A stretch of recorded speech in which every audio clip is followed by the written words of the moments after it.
I'm changing the way I'm writing my goals for 2024, and here's why I think you should consider doing the same. Historically, I've written my goals as output goals, and what I mean by that is, say I'm looking to grow my YouTube channel and I'm starting from zero. My goal would be I want to get 5,000 subscribers by the end of the year. Now, the reason I think I'm going about that the wrong way is because I can't control at the end of the day how many subscribers I get. I can't control if you subscribe to my video. I can't even control how many people are seeing my video. So instead, what I'm going to be doing is focusing on my input goals. While I might have the goal in the back of my mind of I want to get 5,000 subscribers, how can I actually put the work in to achieve that? So my input goals would be I want to make 25 long form videos this year. I want to make 50 short form TikTok, YouTube short type videos this year. I want to post on Instagram, blah, blah, blah, etc. amount of times. And this way I can control how much work I'm actually putting in and even break it down by how many hours a week I want to dedicate to shooting videos, to writing ideas down, to writing scripts, to editing, to producing, to promoting, all of these different types of things that actually go into what's building a YouTube channel. The only thing is I'm not focused on what the output is. Now, something I'm using to actually develop these goals is this framework called the SMART method. And what that stands for is specific, measurable, achievable, relevant, and time bound. So instead of writing a goal, let's say I'm focused on my fitness this year, I'm going to write a goal that just says, I want to lose weight and look good. First of all, looking good is a subjective idea. I decide whether or not I look good every single day when I wake up and look in the mirror. And losing weight can be, I can lose half a pound. Technically, I achieved my goal, but I don't really think that's what I meant by that. So let's start by writing this goal.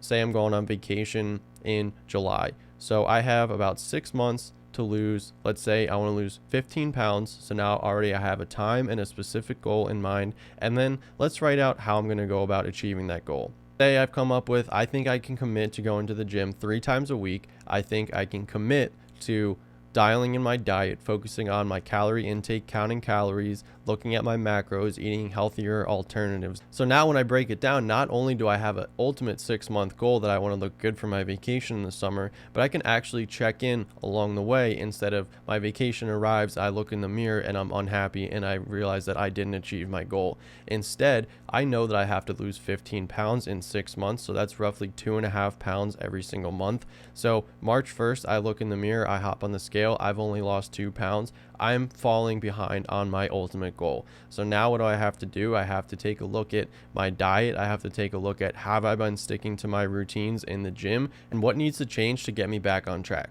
Now, like I said at the beginning of this video, I'm trying to shift my mindset from what's the output I get from my goals to what's the input I get to try to achieve some of my longer term goals. So say one of my goals for 2024 is that I want to find a better job. Problem with that is that a better job is a subjective term. Now, what I mean by that is it a job that pays more? Is it a job that I work less hours? Is it a job that I don't hate my life just quite as much when I come home every single day?